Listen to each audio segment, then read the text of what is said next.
Yeah, that's right. We're gonna be talking about Barney's first theatrical movie, Barney's Great Adventure.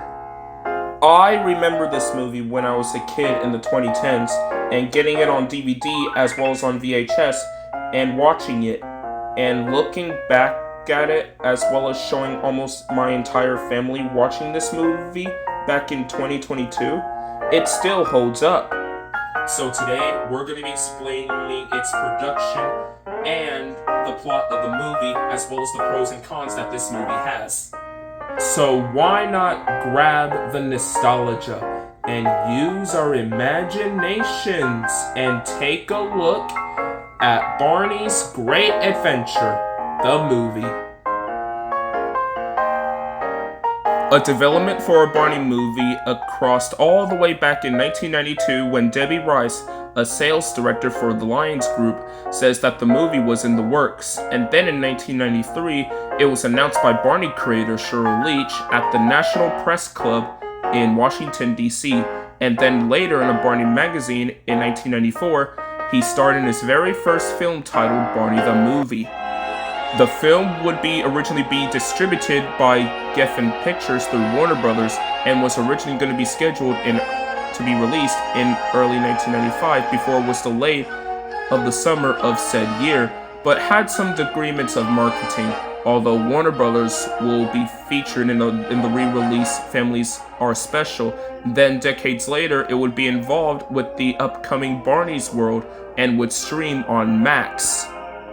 Then POLYGRAM Film gave the film's distribution rights, with the directing helm goes to Steve Gomer, that he is interested on what he can do with the film as opposed to be a part of the television series.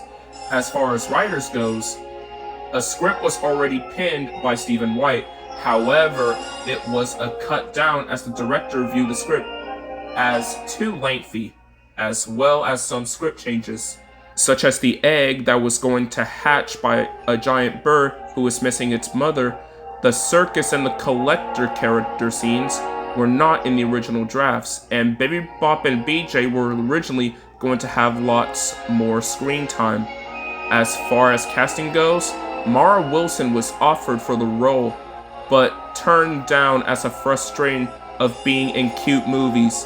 She'll go on to do a few movies such as Thomas and the Magic Railroad before she became a writer. The same thing can be said for Donald O'Connor, who wanted to portray Grandpa Greenfield, but was replaced by George Herron. Anyways, let's talk about the film. The movie starts off when three kids, Cody, played by Trevor Morgan, Abby, played by Diana Rice, and their friend Marcella, played by Kayla Pratt, who would go on to do in TV shows and movies such as Fat Albert and The Proud Family, on a trip to Greenfield Farm to stay with their grandparents. And after Cody literally doesn't care about playing pretend and some hijinks and ensuing, Barney was brought to life in the shower. Whoa! Towel, please. And after Cody literally plays a dirty trick on Barney and then suddenly got for revenge, Cody wishes that he wanted to have a real adventure this summer until the egg falls out of the sky and into the barn, and then the next day, Cody discovered it, so they brought it over to Mrs. Goldfinch. Later on in the film, we learn that it's a dream maker, and they have to return the egg before all 5 colored rings light up and hatches, and then all chaos break loose when Cody knocked it out in the passageway and has to chase it. Leads them to a parade, landing on BJ, a fancy restaurant called Chez Snob, and a circus where the juggler sends the egg flying.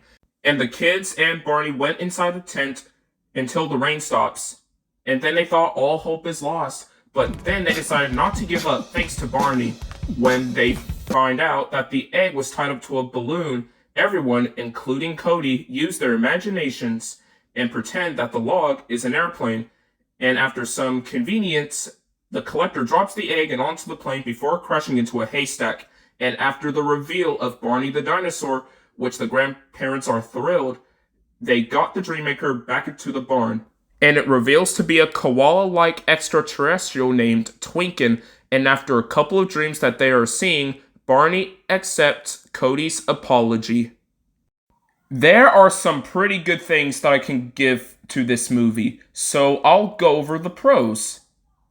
First of all, Barney is great in this movie, being his usual jolly, optimistic attitude self, but also once again soft and caring, especially giving Cody some words of wisdom, which is nice, and it literally helps that the voice and performance, thanks to David Joyner and Bob West, and the suit used in this movie is really good.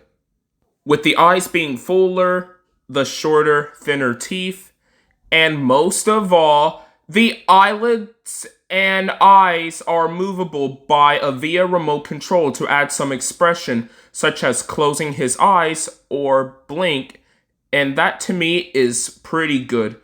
Sure, it may be a bit wonky and can be uncanny at times, but it's still amazing. And this is something that I wish that they would keep it for future Barney costume design changes and seasons instead of phasing out the blinking mechanism or the lively mechanic entirely. Also, don't you just love of how Barney breaks the fourth wall and that it's going to be a recurring thing once we get to the hit era? But I'm getting ahead of myself. Now on to Baby Bop and BJ, and their screen time has been very minor, and because of this, they don't do much, and it feels like an afterthought. I do wish that they joined Barney and the kids instead of appearing pretty randomly. As for the adult characters and other characters who appeared in the movie, well, the Greenfield parents are great, being portrayed by George Hearn and Shirley Douglas, respectively. Miss Goldfinch is an interesting character despite the fact that she was originally going to be comedic but was toned down. Agnes and Ralph are good, being portrayed by horses and dogs, which are unknown at this point. Fig is a cute baby, but very little to him. And Twinkin is a cute koala dream maker, and one of his props are interesting, being remote-controlled cable puppets made by Twin FX for the film.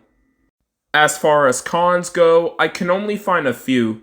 I've already explained about BJ and Baby Bop and some characters, very little to them, but my personal nitpick is the editing and lack of music. Don't get me wrong, the music is wonderful to listen to for the most part, thanks to Van Dyke Parks, but I do wish that they would recreate the Dino music cues and underscore to fit between scenes. As for the editing, it's fine for the most part, but there are some parts where it doesn't sync up to the music, and there are some cases where people behind the camera were not paying attention. And that's the scene that I was talking about, particularly the widescreen version that I'm using here.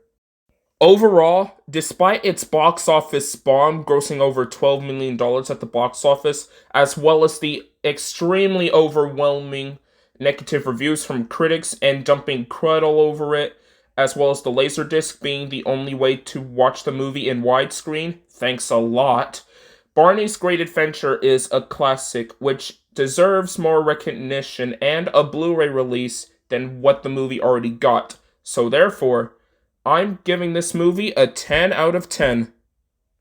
And that concludes my review on Barney's Great Adventure, the movie. I do apologize of a little bit of the inconvenience and troubles going on because of T-Mobile's Wi-Fi not working in the last 2 weeks or so, as well as some other things going on in my personal life right now, like getting an ID, applying for a job, blah blah blah blah blah blah blah blah blah. But hey, at the very least, I managed to get there. I managed to get there. So yeah. Things have been pretty good. Anyways, I hope you enjoy this. Make sure to like, comment, share, and subscribe. And let me know what are your thoughts on this particular movie. Do you think it is a classic? Do you think it's okay? Or do you think it could have been a little bit better? I would like to know. Let me know in the comments below. This is Draven Edwards and Barney's Anniversary Month. We'll see you next time with the review of Barney and Friends Season 5. All hail to Barney's first movie ever made.